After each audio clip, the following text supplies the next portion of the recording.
Love and piece ministries వారి universal Bible college సమర్పించి ఆధ్యాత్మిక కార్యక్రమాలను మీ కుటుంబంలోనికి ఆహ్వానించినందుకు ప్రభువైన యేసుక్రీస్తు వారి పరిశుద్ధ నామమున వందనాలు తెలియజేస్తూ ఉన్నాను.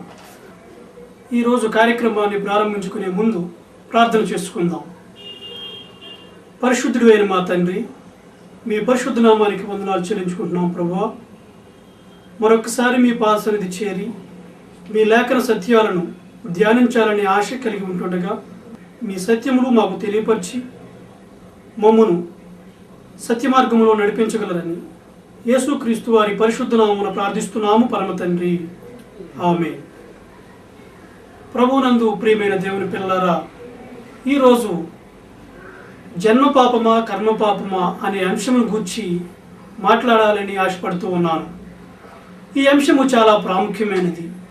ఎందుకంటే పాపము యొక్క తీవ్రతను గూర్చి తెలియజేస్తూ బైబిల్లో ఏమని వ్రాయబడిందంటే, యెషయా గ్రంథము 59వ అధ్యాయము 1-2 వచనములలో, రక్షింపనేరక వినున్నట్లు యెహోవా హస్తము కుర్చీ కాలేదు, విననేరక వినున్నట్లు ఆయన చెవులు మందము కాలేదు. మీ దోషములు మీకును మీ దేవునికిని అడ్డముగా వచ్చును, మీ పాపములు ఆయన ముఖమును మీకు మరుగుపరచును, కనుక ఆయన ఆలకింపకున్నాడు. ఇక్కడ ఈ వచనాలను పరిశీలన చేసినట్లయితే మనిషిని దేవుని వేరుపరిచే గొప్ప శక్తిగా పాపం మనకు కనిపిస్తూ ఉంది. ఈ పాపము దేవునికిని మనుషునికిని మధ్యలో ఒక అడ్డు గోడగా ఉండి మనుషుని దేవుని నుండి పూర్తిగా వేరు చేస్తూ ఉంది.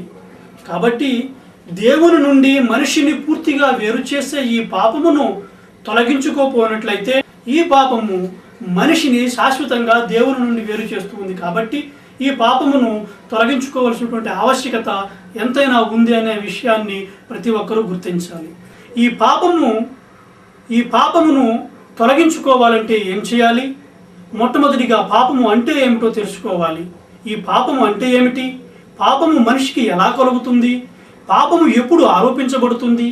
ఒక వ్యక్తి పాపిగా ఎప్పుడు తీర్చబడతాడు? మొదలైన విషయాలను గురించి మనము తెలుసుకోవాలి. అప్పుడు మాత్రమే ఈ పాపమును తొలగించుకునే అవకాశం కలుగుతుంది. కాబట్టి మొట్టమొదటిగా అసలు పాపము అంటే ఏమిటి, ఈ పాపము ఎలా కలుగుతుంది అనే విషయాలను గురించి పరిశీలన చేద్దాం. ఈ విషయమును గురించి యోహాను మొదటి పత్రిక 3వ అధ్యాయము 4వ వచనంలో చక్కగా వ్రాయబడింది. పాపము చేయు ప్రతి వాడును ఆజ్ఞను అతిక్రమించును, కనుక ఆజ్ఞాతిక్రమమే పాపము. పాపము అనగా ఆజ్ఞను అతిక్రమించడమే పాపము. పాపము అంటే ఏమిటో తెలుసుకున్నటువంటి మనము పాపము ఎలా కలుగుతుంది, ఒక వ్యక్తి ఎప్పుడు పాపిగా తీర్చబడతాడు, ఒక వ్యక్తికి ఎప్పుడు పాపము ఆరోపించబడుతుంది అనే విషయాలను కూడా మనం పరిశీలన చేద్దాం.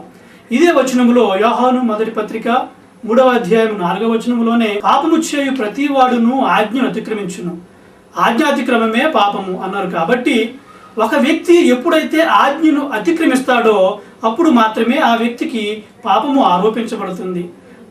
ఆ వ్యక్తి ఆజ్ఞను అతిక్రమించకపోతే ఆ వ్యక్తికి పాపము ఆరోపించబడదు అనే విషయాన్ని గుర్తుంచుకోవాలి. ఎందుకంటే మనకు అనేకమైన నియమాలు ఉంటాయి.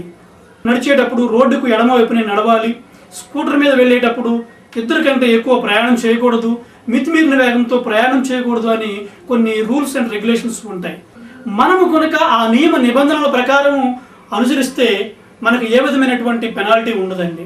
అలా కాకుండా రోడ్డుకి కుడివైపున ప్రయాణం చేస్తూ స్కూటర్ మీద ఇద్దరు కంటే ఎక్కువ మంది ప్రయాణం చేస్తూ మితిమీరిన వేగంతో మనం ప్రయాణం చేసినట్లయితే తప్పనిసరిగా మనము అపరాధ రుసుము చెల్లించాల్సి ఉంటుందండి, పెనాల్టీ. కాబట్టి ఆజ్ఞను అతిక్రమించినప్పుడే మనకు పాపము ఆరోపించబడుతుంది తప్ప ఆజ్ఞను అతిక్రమించినట్లయితే మనకు ఎంత మాత్రమును పాపము ఆరోపించబడదు అనే విషయాన్ని గుర్తుంచుకోవాలి. అలాగే యాకోబు పత్రికలో కూడా చెబుతూ ఉన్నాడండి పాపం ఎలా కలుగుతుంది అని.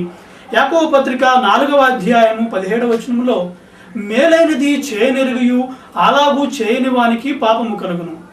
మేలైనది చేయనెరుగయు, తెలిసి ఇది సత్యము ఇది అసత్యము, ఇది చేయాలి ఇది చేయకూడదు, ఇది న్యాయము ఇది అన్యాయము అని మంచి చెడ్డల వివేచన తెలిసి ఉన్నప్పటికీ కూడా దానిని చేయకపోతే అనగా ఇది కూడా ఆజ్ఞను అతిక్రమించడం లాంటిదే. కాబట్టి మేలు చేయనెరిగియు అలాగూ చేయని వానికి పాపము కలుగుతుంది. అనగా ఒక వ్యక్తికి పాపము కలగాలి అంటే, ఒక వ్యక్తికి పాపము ఆరోపించబడాలి అంటే ఆ వ్యక్తి ఆజ్ఞను అతిక్రమించిన వాడై ఉండాలి అనే ప్రాథమిక విషయాన్ని మీరు ప్రతి ఒక్కరూ మీ హృదయాల్లో భద్రం చేసుకోవాల్సిందిగా మనం చేస్తూ ఉన్నాను. ఒక వ్యక్తి ఎప్పుడు పాపిగా తీర్చబడతాడు? ఒక వ్యక్తి పాపి అని ఎప్పుడు తీర్చబడతాడు? ఒక వ్యక్తి మీద పాపము ఎప్పుడు ఆరోపించబడుతుంది అనే విషయాలను మనం పరిశీలన చేద్దాము.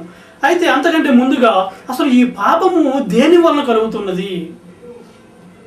మనిషి ఆజ్ఞను అతిక్రమించడం వలన మనిషికి పాపం కలుగుతున్నదా, లేక జన్మ వలన పాపం కలుగుతున్నదా? ఈ విషయాన్ని, ఈ ప్రశ్న ఎందుకు వేయవలసి వచ్చిందంటే, నేటికి మన సంఘములో ఉన్నటువంటి అనేక మంది సేవకులు, బోధకులు మనిషి జన్మతః పాపి అని, మనిషి పుట్టుకతోనే పాపి అని, మనిషి పుట్టడమే పాపమని, జన్మతః పాపిగానే పుడుతూ ఉన్నాడు కాబట్టి మనిషికి జన్మ వలన పాపం వస్తూ ఉందని కొంతమంది బోధకులు బోధిస్తూ ఉన్నారు. మరికొంతమంది సేవకులు అయితే లేదండి, జన్మ పాపం లేదు, కేవలము కర్మ వలననే పాపము కలుగుతుంది అని మరికొంతమంది, కాదండి జన్మ వలన కర్మ వలన రెండింటి వలన కూడా పాపము కలుగుతుంది అని మరికొంతమంది. ఈ రీతిగా ఎవరికి తోచిన విధంగా వారు బోధించడం వల్ల, నలుగురు నాలుగు రకాలుగా బోధించడం వలన వినిన విశ్వాసులకు ఏది సత్యమో ఏది అసత్యమో తెలుసుకోలేనటువంటి భయంకరమైన పరిస్థితి నేటి సంఘాల్లో ఏర్పడింది. కాబట్టి పాపము అంటే ఏమిటో తెలుసుకున్నటువంటి మనము ఈ పాపము దేని వలన కలుగుతుంది, జన్మ వలన కలుగుతుందా లేక ఆజ్ఞను అతిక్రమించడం వలన కలుగుతుందా అనే విషయాన్ని ప్రాముఖ్యంగా ఈ రోజు మనము ధ్యానించబోతూ ఉన్నాం. కొన్ని ప్రాథమికమైన ప్రశ్నలు అడుగుట ద్వారా ఈ సమస్యను మనం పరిష్కారం చేద్దామండి. మొట్టమొదటిగా ఒక ప్రశ్న, మనుషులు దేవుడు అనుగ్రహించు మహిమను ఎందుకు పొందుకోలేకపోతున్నారు? మనుషులు దేవుడు అనుగ్రహించు మహిమను ఎందుకు పొందుకోలేకపోతున్నారు? వారు జన్మతః పాపులుగా పుట్టుట వలన లేక ఆజ్ఞను అతిక్రమించి పాపము చేయటం వలన? ఈ విషయాన్ని మనం పరిశీలన చేద్దామండి. ఎందుకంటే ఈ విధంగా మనము ప్రశ్నించుకోవడం వల్ల సరైన సమాధానాన్ని రాబట్టవచ్చు. కాబట్టి మనుషులు దేవుడు అనుగ్రహించే మహిమను ఎందుకు పొందుకోలేకపోతున్నారనే విషయాన్ని మనం పరిశీలన చేద్దాం. రామపత్రిక 3వ అధ్యాయము 23వ వచనంలో, ఏ భేదమును లేదు, అందరూ పాపము చేసి దేవుడు అనుగ్రహించు మహిమను పొందుకోలేకపోతున్నారు. ఏ భేదము లేదు, అందరూ పాపము చేసి, అందరూ పాపము చేసి అని పాపము చేసి.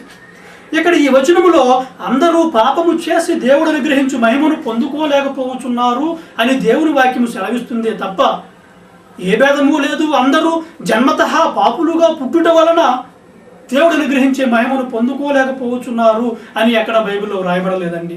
కాబట్టి దేవుడు అనుగ్రహించే ఆ గొప్ప మహిమను మనము పొందుకోలేకపోవడానికి గల కారణం ఏమిటంటే, మనుషులందరూ కూడా పాపము చేయటమే తప్ప జన్మతః పాపులుగా పుట్టడము కాదు అన్న విషయాన్ని ప్రతి ఒక్కరూ గుర్తించాలని సవినయంగా మనవి చేస్తూ ఉన్నాను.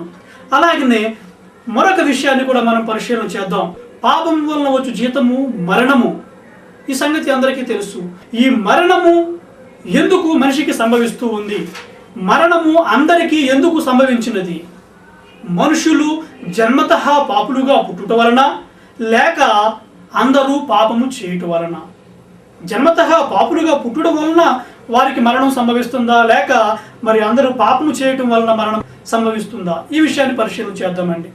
రోమపత్రిక 5వ అధ్యాయము 12వ వచనములో, ఇట్లుండగా ఒక మనుషుని ద్వారా పాపమును, పాపము ద్వారా మరణమును లోకములో ఎలాగూ ప్రవేశించెనో అలాగుననే మనుషులందరూ పాపము చేసినందున, మనుషులందరూ పాపము చేసినందున మరణము అందరికీ సంప్రాప్తమాయను. మరణము అందరికీ సంప్రాప్తమాయను ఎందుకో తెలుసా? మనుషులందరూ పాపము చేసినందున. మనుషులు పాపము చేసినందుననే మనుషులకు మరణము సంప్రాప్తమైంది తప్ప జన్మతః పాపులుగా పుట్టుట వలన మరణము సంభవించింది అని బైబిల్లో ఎక్కడనూ వ్రాయబడి ఉండలేదు. కాబట్టి ప్రభునందు ప్రియమైన దేవుని పిల్లారా, మరణము మనుషులందరికీ సంభవించడానికి ముఖ్య కారణము మనుషులందరూ పాపము చేయటమే అన్న ప్రాముఖ్యమైనటువంటి విషయాన్ని మీరు గుర్తించాలని ప్రభు పేరట మనం చేస్తూ ఉన్నాను. ఇప్పుడు మరొక ప్రశ్నను మనం పరిశీలన చేద్దాం. ఎవరు నరకానికి వెళతారు? జన్మతః పాపులుగా పుట్టినవారా లేక పాపము చేసిన వారా? ఎవరికి శిక్ష విధించబడుతుంది? బైబిలు ఎవరికి శిక్ష విధించబడుతుంది అని సెలవిస్తూ ఉంది? జన్మతః పాపులుగా పుట్టిన వారు నరకానికి వెళతారని సెలవిస్తుందా, లేక మరి పాపము చేసిన వారు నరకానికి వెళతారు అని బైబిల్ బోధిస్తుందా? పరిశీలన చేద్దాం. యోబు గ్రంథము 24వ అధ్యాయము 19వ వచనములో, అనావృష్టి చేతను ఉష్ణము చేతను మంచు నీళ్లు ఎగసిపోవునట్లు పాతాళము పాపము చేసిన వారిని పట్టుకొనును. పాతాళము పాపము చేసిన వారి